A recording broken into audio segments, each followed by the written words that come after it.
Hello, and welcome to Order Within, navigating a world of endless chaos and crisis. Many of us are experiencing inner turmoil, insecurity, anxiety, fears, and isolation. These feelings are only being amplified by news cycles, social media, and never-ending political madness. How do we find our way out of the chaos? How do we find strength within ourselves? How do we find meaning in a world driven by materialism? These questions and many more I aim to answer on the show. My goal is to be a trusted guide on your journey to selfhood. May you find what you seek. Hello and welcome, everyone. I'm your host, Brandon Ward, looking to bring more value to you as an audience and help you to level up and learn. I have an exciting guest here today. We're talking with Christine McDannell.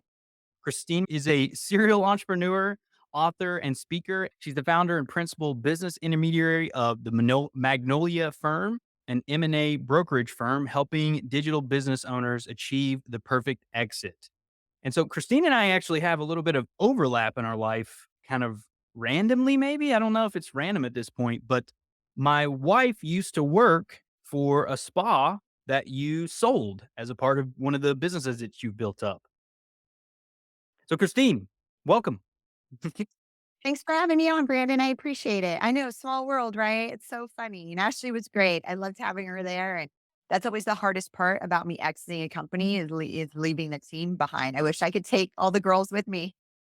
Well, she really loved working for you and with you, and she holds you in high regard. She still does. She speaks very highly of you. And it was funny when I'm like, "Is this your old boss?" Looking at your LinkedIn, and she's like, "Oh my gosh!" So it's very cool. She'll be happy to hear that too. But you've got a very impressive resume, and you've been through a ton of things. I think both as a person and as an entrepreneur. And Order Within is really about the inner world that we bring to everything that we do. And I think as an entrepreneur, especially a successful entrepreneur who's gone on to start, launch, and sell multiple businesses, I'm looking at my list here, and you've started roughly 10 companies from the ground up, and you've done 10 to 12 companies that you bought and sold, if that's correct. At least 12 additional. I lost track after that, but 10 startups. You don't forget startups.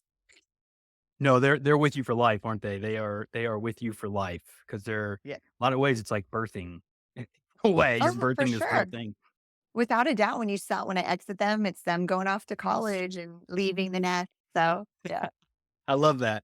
Well, so let's talk a little bit about before we kind of jump in. Let's talk a little bit about the Magnolia firm, and there's a cool story around Magnolia too, which I thought was interesting. So would you mind telling us about the story of the Magnolia firm? How long have you been around? Like, what's kind of your vision there?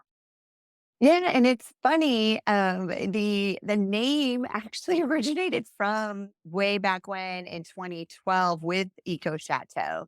A branding agency gave me 5 incredible names and concepts, and I actually had to have a bunch of people vote on it because I was struggling deciding between the first 2, and it was Eco Chateau and it was that Magnolia house, and I really thought that was a pretty name. And so fast forward, I acquired a spa during COVID, Martine Skincare, because the owner's name was Martine, but she'd been around for 20 years. She actually stayed when I acquired it. So there was no way I tried to change it, but we would have lost the reputation that she had online and it was sparkling. So I go, darn it. And then, so in 2021, so exited the spa, I had 2 spas during COVID I picked up, obviously exited those very quickly and made some cash doing that. And then I started a couple of my friends in 2021, a couple girlfriends were exiting, one for multi-millions. So I was consulting with them to help them on their exit because they asked me to, and they knew I've done all my own transactions except for the first one. And I'm like, yeah, sure, that'll be fun. And it was so much fun. And they went really, really well. So then like a third friend asked me, oh, I heard that you exited those too. Can you help me? And so I always wanted a boutique M&A firm, but that was going to be like my retirement plan way down the road. I was like, oh, that would be fun. And so it just happened sooner than later. And they were all like, you got to do this for real now. And so then I knew I could use the word magnolia. So it's the Magnolia firm. And so excited.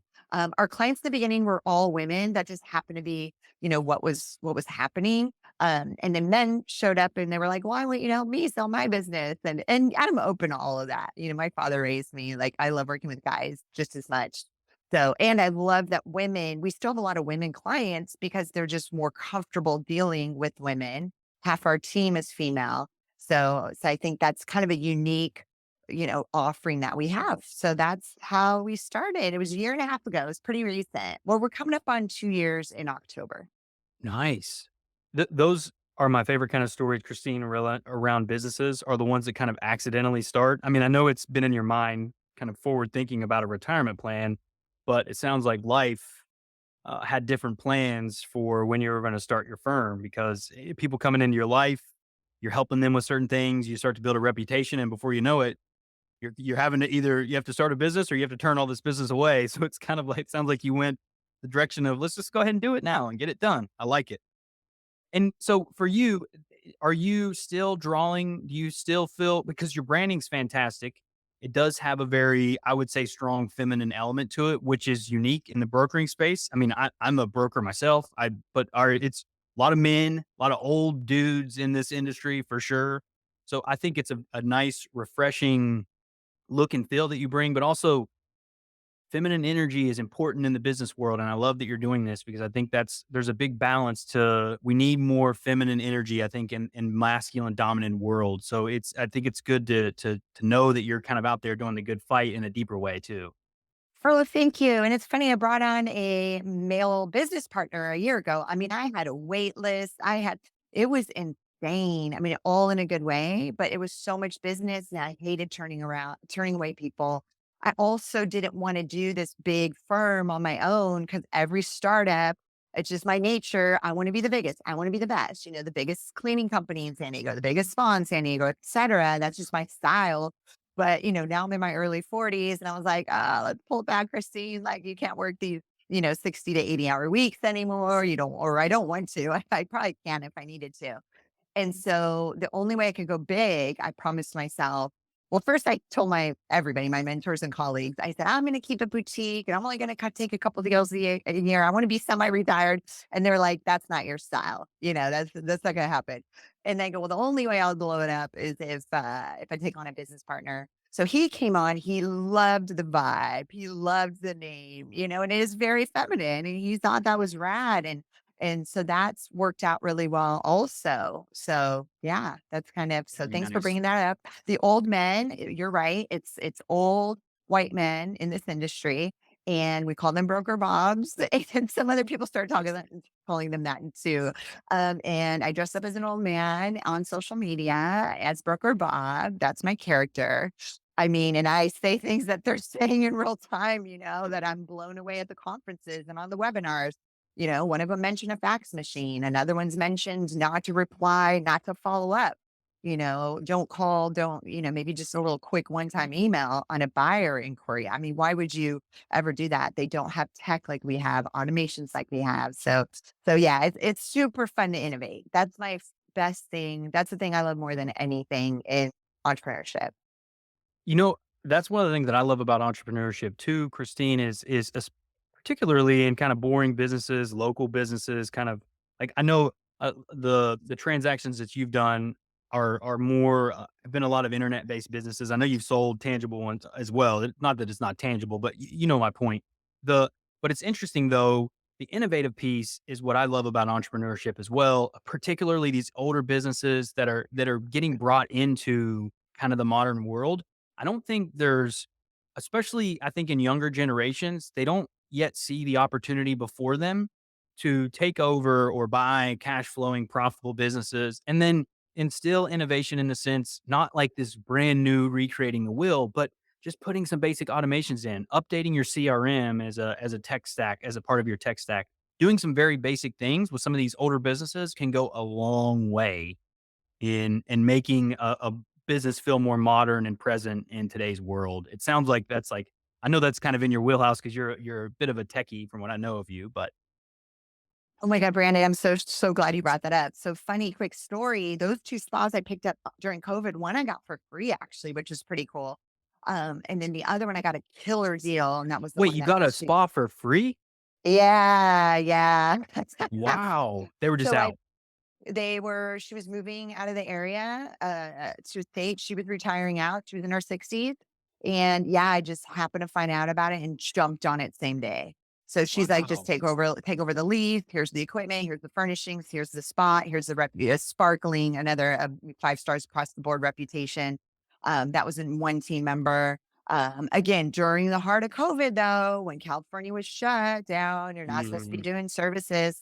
So what's funny was I ran that. I covered the rent for those 5 months, and then sold it. So I didn't have anybody working. It literally sat empty, which is kind of crazy. And again, I'm a wartime general. I'm not peacetime. So I don't that stuff doesn't worry me at one bit. It's so funny. But most people would freak out, right? And close their doors. So 5 months, covered rent, and then flipped it, sold it right when, vaccination, when stuff's open back up. The other one I did by September of 2020, and Philly, California, you guys know, like, shut down again during that time. The owner was still taking clients on through the back door. And, I was like, as long as you girls are cool, I'm down, like, it's fine. I thought it was silly, not fair. And we didn't get COVID relief funds either. So I'm like, well, look, let's do this. So took that one over, sold that one 15 months later when I started my firm, flipped it for a great, I think 3x what I paid. Wow. But okay, to my whole point of those two stories is they were both in their 60s. They were both on appointment written books. Little appointment book, no software, accepting cash, not merchant account, no software, no online bookings. When I implemented online bookings at the one I bought, the business I bought, 60 to 70% of all appointments were booked online. That's insane. So imagine my front desk person, like, less work, less admin time, less cost, because I stuck mind body in there software. So yeah, isn't that funny? So yeah, I mean, everybody listening, whether it's a manufacturing firm or there are so many businesses with these baby boomers. You got 10,000 baby boomers per day leaving their businesses. The businesses that maybe their kids don't want to take on, or maybe they don't want to bother selling, or they're like, it's not worth anything, but it is. You come in there, you really, put the software in place and automations in place, and that's a game changer. It's interesting because it doesn't when you think of innovation, that doesn't there's a lot of things, especially younger generation, that take stuff for granted like that can be applied to older businesses, particularly businesses ran by baby boomers that can just be dropped in that are actually simple things for us, the younger generation who's used technology their whole life. We take things like that for granted. And so I love that we're talking about that because and there's a lot of business owners that genuinely don't believe their business is worth anything, which is insane to me and also very disheartening because a lot of these individuals have spent their entire lives, decades building this stuff up. So that's what I love about brokering in general is you're giving the life potentially of a business to continue on. You're giving it a new home. There's a succession plan, and it's still serving the community. Because I think, like you had mentioned earlier, when you were talking about like COVID times, which is such an interesting time in our modern history. I also was going to get when this. We were living in California at that point too, in San Diego, and I remember going and getting my hair cut, like, kind of felt like, sneaking in and the guys owning the thing, like, cut my hair. We're like, "The lights are off. We can't let anybody know you're here getting your hair cut." It's just absurd. But, I think for me, Christine, the mindset, the courage to make moves and acquire businesses during very tumultuous times, very uncertain times speaks a lot to you as an entrepreneur. And so I'd love to kind of lean into that a little bit more. Like what are some things for you as an individual that's helped you to build up kind of a strong resolve like that? Cuz not other people are trying to get out and you're trying to get in. So let's kind of unpack that a little bit if we can, you think. Yeah, and to the California being closed one, you mentioned that barber shop. We were calling them speakeasies. It's like I That's what call it my felt like. girlfriend. Yeah, I'm like, call my girlfriends. Hey, is there any nail salon speakeasy? And it's like, yeah, this one. You got to text her. You got to pay cash. You. It's exactly Those the were the same. days. Yeah, Yeah. is that funny? Is that funny? So yeah. So you don't know how many friends tried talking and told me I was stupid for buying a spa during that time, which is fine. I don't care. Tell me I'm stupid and I'll prove you wrong. I just love proving people wrong. I don't know where that came from, to be honest. I was kind of even rebellious probably as a kid, and my dad was just never got stressed. Like he owned an HVAC company and I literally cannot think of a single time my father was stressed. My parents divorced at 14. He raised me. And like 50,000 to the IRS he owned. And he's like, he thought it was funny when they called. He'd laugh. He'd be like, oh, they'll get paid when they get paid. It was just like, I'm glad I saw that. Right. So he kind of led by example. Well, I pay my bills, but but just he didn't get stressed. And like he was out the door at 7 a.m. every single day and back at like 6 p.m. and worked his ass off and never complained either, ever. So I think that I inherited that and that's amazing. And I love proving people wrong. I love doing the impossible. Recession 2008, I freaking loved it. I grew my cleaning company, which is crazy because that's the first luxury that was getting cut, right? It's like, well, we're going to clean our own house. We're not going to pay for that. But we grew in a way and I didn't lay off a single team member, which was awesome. Like that's what I'm the most proud of. I've actually never laid off a person in 20 years, never. And then I've never missed a payroll every single Friday for those 20 years. Even the days where I had no money and I was just like, oh my God, how am I going to get borrowed from a friend at a high interest rate? Like I just had to pay them every week. So yeah, I think Awesome. that's just my style. That's honorable, Christine, and I think we definitely need more of that in the business world, leading by example. I love that your dad showed you a way of operating, like, kind of handling it sounds like a very stoic way of handling kind of and being light with things because most people, they get a call from the IRS and say that they owe them $50,000 would probably not laugh. I think but that's amazing though, honestly. I It's like know. it's such a wonderful thing, but it's great to me too that you've taken those lessons early on and you've carried them on into your adult life and you're now modeling them in the world for other people. Like you have a high sense of honor and value with what you just said, making sure that you're paying your payroll every week. You've never laid anyone off. I think that's why entrepreneurship can be such a mission way of living, a very mission driven way of life, because you are impacting your community, people's lives. Like that's why brokering for me is so important because how sad is it that a business operates for 20 years in the community and they just go away? What about all those people that work there? What about the customers that come and serve there? It's a lot, like we are not man is not an island. And it's important, I think, that we remember that, especially as entrepreneurs, because we impact a lot. For sure. Nope, 100%. So that's fantastic. And so you got early models. You learned initially from your dad, who was an entrepreneur. He had an HVAC company. He wasn't a serial entrepreneur though, like you. You are a serial entrepreneur by the T, like by the definition of it. And I remember you told me that when we last spoke, you started very early too. Like you kind of had the entrepreneurial bug very early on, didn't you, when you were as a kid? Yeah, I don't even know what age I started to it's like snow cone, selling snow cones with my sister, making a circus in the garage and charging, selling candy bars out of my backpack, bubble gum. Like, I don't even know when I started, and I don't know why. I just thought it was fun. Like, it was a challenge, and my dad was sole proprietor. He wasn't even I wouldn't call him an entrepreneur at all. Like, he was Mm, technician the entire time until, like, the mm, very end.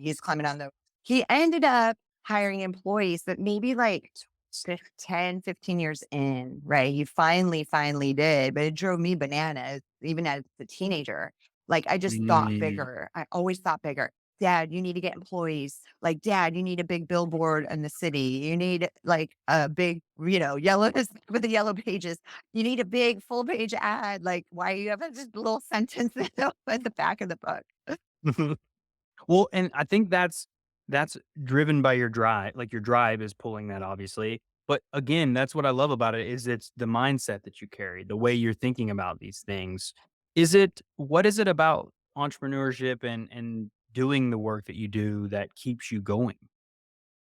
Well, the startups, yeah, a few things. Great question. The startups is a creative process. Am I like a creative, musician or artist or no? No, no, no, no, no. I would say I'm not a creative person, But with business, I am. Like, again, I'll see, like, it's weird. I'll just see very naturally a need in the marketplace.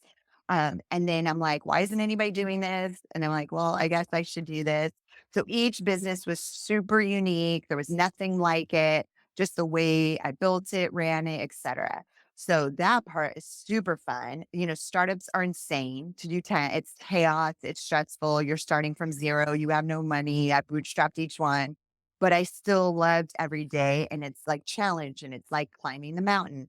And then my team, without a doubt, like that motivated me every single day. We had so much fun. Like again, the spa, for example, 2 locations from scratch, 37 employees by the time I sold it, all women, A plus, like A players, A plus players, like hustlers, driven, like, and that's A players want to be around other A players. They love it. They thrive. It motivates them. They excel in that atmosphere. I mean, we could not have a C. And honestly, if we had a B, we had to figure out how to bring them up to an A. We'd have these meetings where we'd rank each girl, like, okay, are they A minus, or A plus? Like, who does that? And then the Bs were like, how do we get them up the A? The Mhm. Cs, if for some reason we like hired them and just didn't call it right, they would literally quit in 2 weeks. I wouldn't even have to fire them because they don't. It's intimidating, right? And so we had a blast. And honestly, I know you're not maybe supposed to have a favorite kid or a favorite business, but I'd say other than the Magnolia firm, obviously, that was my favorite journey. And it was a 5-year journey. And I found great buyers, husband and wife. They have it to this day. They opened up another location. They kept my team. They kept everything the same. Clients are still happy. So that's really cool. Yeah, see that it's so there's the human story to all that that really ties it through. And it sounds like it's a way for you to be impactful, to connect with people around you, to make have a positive influence in your community. Yeah. Yes. I love that. I love that. And I was just telling somebody the other day, I love overhearing one of my companies getting mentioned in San Diego. Because again, all of these, the beginnings, all of them were brick and mortar, San Diego, service based, B2C. That's kind of my wheelhouse. Mm. That was my wheelhouse. Yeah. I mean, I still would do service. I just know it so well. So, anyways, I'll overhear somebody talk about cleanology, like, oh, cleanology cleans the house. I love them. I'm like, "Oh, I started that business in 2003." And they're like, "No way." Like, that one still has the same owner. I sold in 2010, so he's had it for 13 years, and he's great. Or like the spa, right? Like, I'll overhear Eco Chateau getting mentioned, and they're like, "Oh my god, I love it there." So that is super rewarding and fulfilling, right? And, like, out of all my companies, only one in 20 years, only 2 of them are not in business anymore out of like 20 something, which Wow. is amazing. So that was jobs that created, and that was, so that kind of grows over time, obviously. And I think that's cool, Christine, because what you'd mentioned about your dad being primarily a sole proprietor until maybe later in his career, he hired maybe a few employees. But the perspective, the mindset of an entrepreneur of building a business is very different than being a high skilled technician, like what your dad sounds like he was. Mhm. And I think so much of that comes around having fortitude and confidence. Like, talk to me about some things that you've done over the years, or some tools maybe that you've learned to use that have helped you to strengthen your mindset, to stay confident and fierce during tumultuous times. Like, what is it for you that works, Christine, that's helped you over the years? Ooh, 2 R's for sure. Resilience, like insane resilience, and resourcefulness. I'm super resourceful. I'm a quick decision maker. I think you need that. You can't get emotional. Luckily, I know I'm female, but I definitely lean more logical than emotional. And, sometimes I have to remind myself, like, if I have to fire somebody, it's difficult. But then I have to say, Christine, like, this is business. Like, you have to do what's best for the business. All my decisions have to be what's best for the business, as hard as it is firing somebody. Those for sure. Mhm. What's some things that over the years has helped you to develop resilience? Okay, so again, how I was brought up for sure. 'Cause I have crazy stories on that. Just sharing one at lunch yesterday on a business meeting. So yeah, how I was brought. Actually, I'll share it real quick. But a few other things is I didn't go to college. So everybody listening, if it didn't, then that's great, right? You can make it work. But it was, I think I worked harder to compensate. I have a floor to ceiling bookcase, custom bookcase in my house.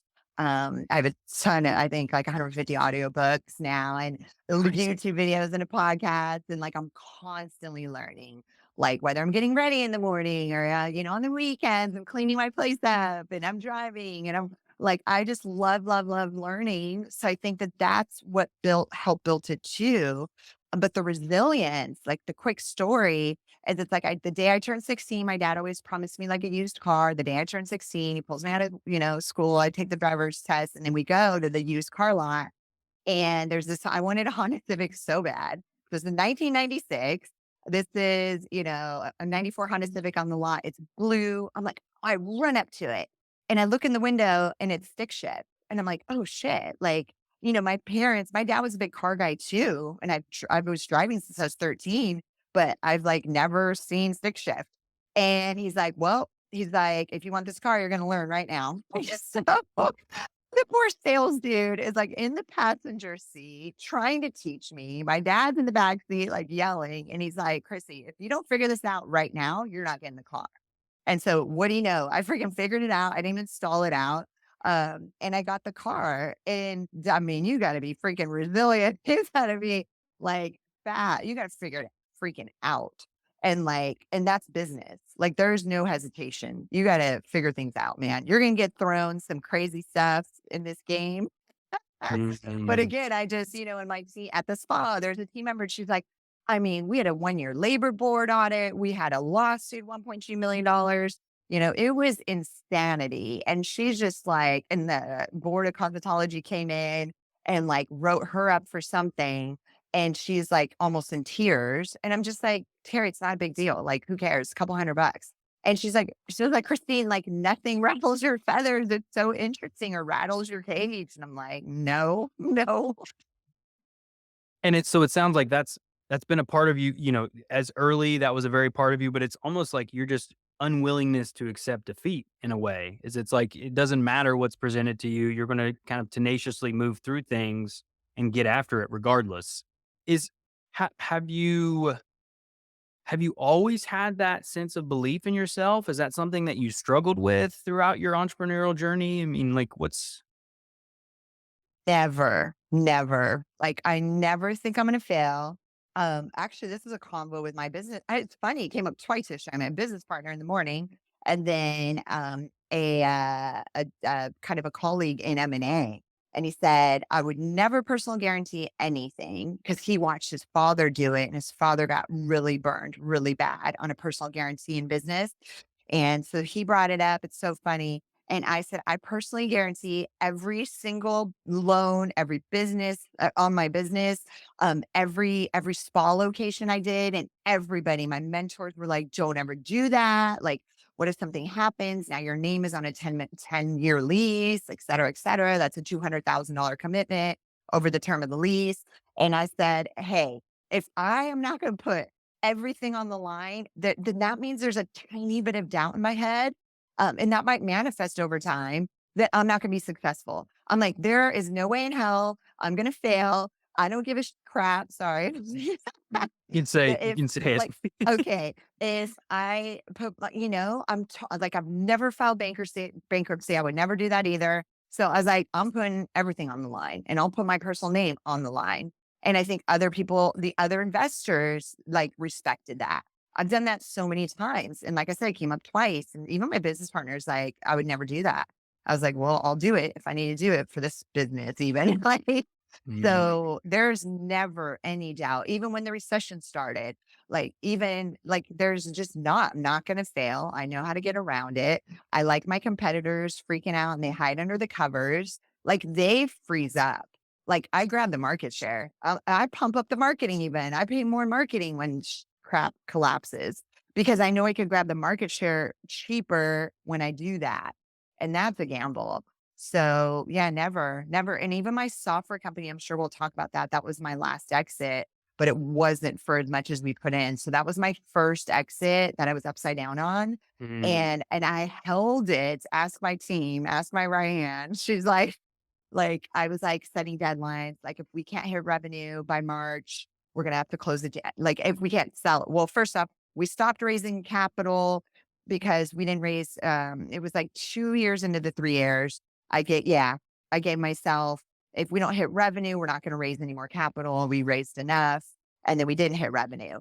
And then I tried to sell it and it wasn't selling. And so for an additional year, I mean, we were just like, we stopped development, we stopped, the burn rate monthly was not ridiculous, but I covered it every month so I'm like, okay, if by March we don't sell it, we have to close it down. It will kill me.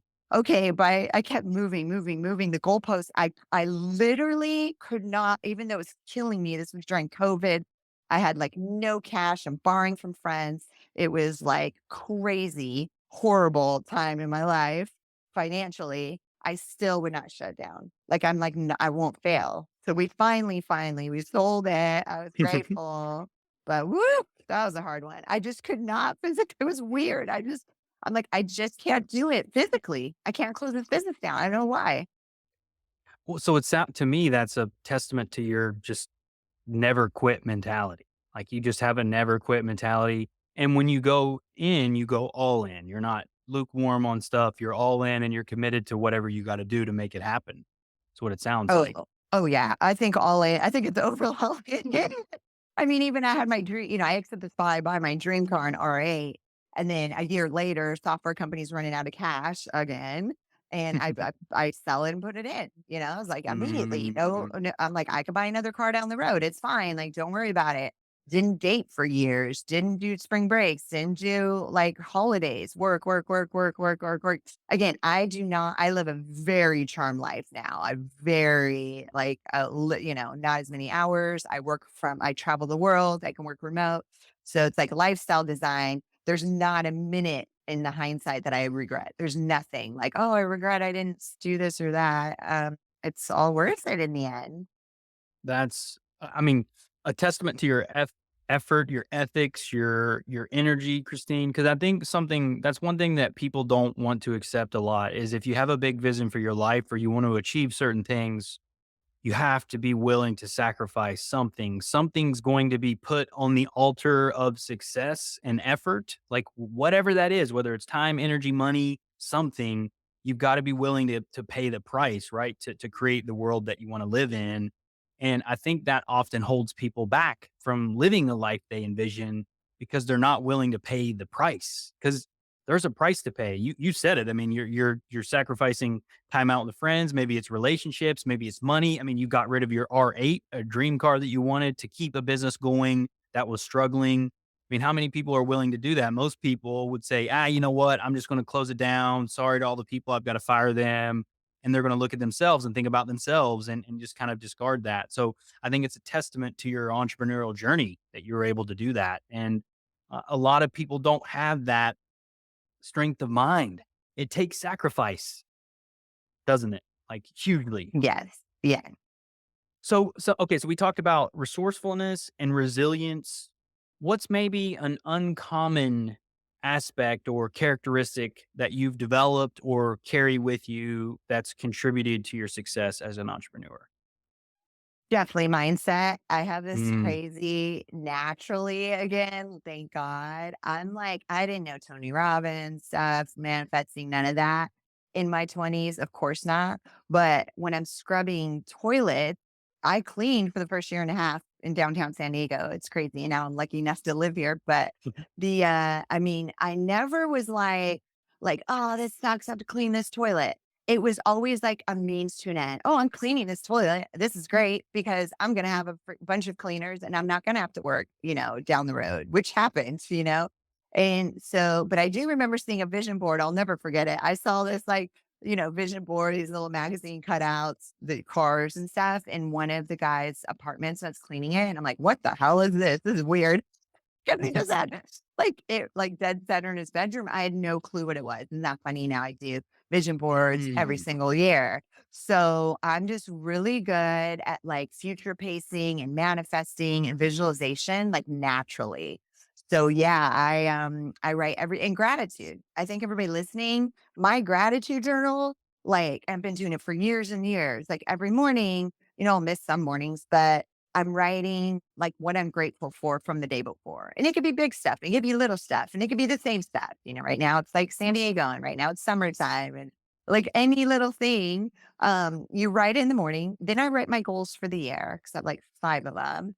And then I write even my clients we're working on, I'll write like successfully sold, this person's business. I always use their name, not their company name, because I want to like attach it to like a human that's about to have the biggest exit of their life. I sold Jenny's business for, $4 million.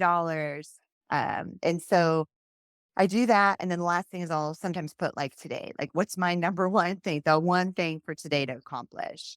So those are some big, big hacks for sure. And my vision board is laminated. I call it shower goals. I've gotten a bunch of friends to do this. My vision board is laminated in my shower every single year. That's brilliant. I've never I heard that made it before. I made it up That's because I'm awesome. in the shower every day and you're doing something so mindless. Your brain's on like autopilot. So your subconscious can like work on it. If you see my prior vision boards, because I save them all, it will blow your mind how much stuff I got off of them. Blow your freaking mind. Oh, here's another hack is each I put on my wallpaper of my phone, my kind of number one goal. And I So you just see see it every it day. you see it a bazillion times a day. Yeah. Oh, and then again, not that it's like I don't notice it anymore as much, because you're just like there and you get used to it. But your subconscious is like, what do I need to do right now to get that thing constantly? I mean, I did a presentation with screenshots of I've been doing that for like 6 years. So once I get the thing, then I change it to the next thing. Like whether my dream car, that car was only on there 11 months. Which back then I'm like, how am I gonna have 6 figures to buy this car? Like, and I didn't know I was gonna sell this car. I didn't know any of that. And like, look what happened. And then it was travel. And then it was, right now it's travel again. I live part-time in Dubai. So on January 1st, I was like, gosh, I really want to like test living in Dubai in the spring. Put the city, a shot of the city, January 1st. And then I lived there 5 weeks in the spring. Like it's crazy how easy it works out. Yeah, my friend, I don't know. It sounds crazy, but everybody listening and watching, like if there was one hack you need to do today is go, and it's so easy. Go find an image, put that as your wallpaper, or meeting the love of your life, or there's like, if you want love in your life, maybe it's a heart. Like, I don't know, there's like, yeah, it doesn't have to be these like, materialistic things either. That's awesome, Christine. I love that. So you've got the shower vision boards laminated. That's a hack I've never heard of. And then the one on your phone, that's another one. Having the image on your phone of something that you really want. Because you're spot on. Our subconscious minds are insanely powerful. It's the whole concept of co-creation is that we're connected to the universe and we put out to the universe what we desire, whether we are intentionally setting those desires or not, it's going to bring us what those things are. So when we're anchoring what we desire in front of us, like you're talking about doing, we're communicating to the universe, this is what I want, and figure it out. I don't need to know how it works, but I'm going to remind myself subconsciously every day to do that. That's brilliant. I love it. And something too, Christine, that a lot of people don't realize is the ability to delay gratification. That story you shared about cleaning the toilets, but thinking ahead how you will one day have a team doing this and you're going to grow a company, like that is insanely powerful because we all will find ourselves in moments where we're doing some shitty thing, no pun intended there, cleaning toilets, like where we have to get through it. And having a future state that we're driving towards is a phenomenal way to get through tough things in moments. And I love that you seem to naturally do that and instinctually know that to get through this hard point, this isn't all that will be. One day it will be different and this is what it's going to be. Like powerful stuff. Like Yeah, And everybody listening to, I'm a big advocate, especially when you're bootstrapping, you kind of have no choice. But regardless, is working from the bottom up. Because then actually the cleaners really respected me. So new cleaners would start down the road and Christine's not there much. And oh, that's not fair. And they would like say, look, did she clean alongside of us every single day? Like, and then what to expect out of them? Because I've done the role, right? I know what was possible and what wasn't. Same with the spa. I worked that for, I mean, I had no, again, so many times about a lot of money, no money, a lot of money, no money. Part of me is like, maybe I just love the climb, right? Starting from zero. Mm. So the spa, I worked the front desk the first 6 months, every single day. I was the front desk person. And again, but I was setting up the software and I was like building the systems that put in. So, and then you get a front desk person, and you get, and then when I was like a lot of them and all this stuff. So I think that's important to do those roles from the girl also. I love that though, because you're talking about humility to me, being humble, especially when you're starting a business. No job is too big or too small, regardless of where you are. Getting in and being willing to roll up your sleeves and take action can help us get to where we want to be, right? All of us have to start somewhere. And if we're starting a business, oftentimes that's going to be doing mundane, routine things. And I think the way we master the mundane routine pieces of life really set the path of our success for for our future success if we're willing to do those things in a humble, open way, realizing that it won't always be like that, or at least it doesn't always have to be like that. And to me, there's no better way to lead than from the front. You're leading by example. You're not I'm a big believer in, I don't want to ask you to do something that I myself would not do. I think it matters a lot. And it sounds like you really took that to heart from the way you For built your sure. businesses. For sure.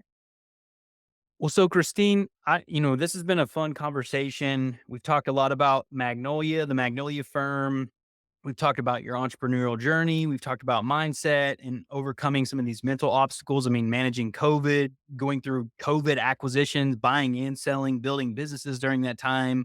We've talked about resilience, resourcefulness, envisioning and manifesting by having those goals in front of you. Are there anything else before we kind of part ways today of a message or thoughts you'd like to share with the audience that could be helpful for them on their own journey of living a life that they desire? Wow. What else? I know anything is possible. You'd be blown away. You guys, I came from not a great town. Again, dad, blue collar worker. We were maybe middle class, lower class, no college education. So like, I never want people to use those excuses, right? Like you can create, I mean, people that see my life, if you would have told me when I was a kid, like, Christy, this is going to be your life. Like, when you're an adult, like I would never believe it. Like you're gonna live in San Diego, you're gonna travel the world, you're gonna have all these dream cars and all this crazy stuff. So like just you guys cannot focus on the past. You guys cannot use these excuses. You'll just get stuck in that. You need to sit, meditate, visualize, whatever you want to call it, on where you want to go, right? You have to. And like you said, Brandon, which I'm glad you said, that subconscious is working like nonstop. And if it keeps hearing this negative stuff, oh, I'm in debt. Oh, I have no money. All those things, like you cannot focus on that. You cannot, or you'll just get stuck. So yeah, those would be my parting words. I love it. I love it. So really get intentional about the life you want to live. Know that anything is possible, regardless of where you're starting, whether that's with no money, no education, any of that. You can build a life that you envision if you're willing to anchor to it and believe in it. That's a wonderful message, Christine. Well, I love that. So before we end the show, maybe tell individuals if like where they can reach you if they're interested in what you do. Kind of share a little bit here before we part ways. Yeah, for sure. So I'm great on LinkedIn. So you guys can find me very easily on LinkedIn, message me there, of course. Then there's, you search the Magnolia firm on any social media channels and you can find us there with some business advice. I'm actually gearing up to do more, not just how to sell your business advice, but just business mindset in general. So I'm excited to start doing that on socials. Yeah. And so that's how you can find us. Awesome. Well, Christine, I really appreciate your time, your energy today. You've got, I can feel, even though we're virtual here and we're across the country, coast to coast a bit, I can feel your fire. And I love that the universe brought us together, even though, you and my wife share a past together, which is fantastic. I think there's a lot to learn from someone like you. And ultimately, if you're willing to do it, anything is possible. And I think that's a great message that you bring. So I really appreciate you coming on the show and kind of help me kick off this new, I guess, phase of discussions on Order Within as well, which is exciting. And I wish you the best of luck in your journey. And until we talk next time. Yes, Brandon. Okay, thank you so much. I loved coming on. Awesome. Thanks, Christine. Thank you for listening to Order Within. If you found the episode helpful, please consider sharing, rating, and subscribing. New episodes will be released every Thursday at 11 a.m. Eastern Standard Time. Until next time, y'all.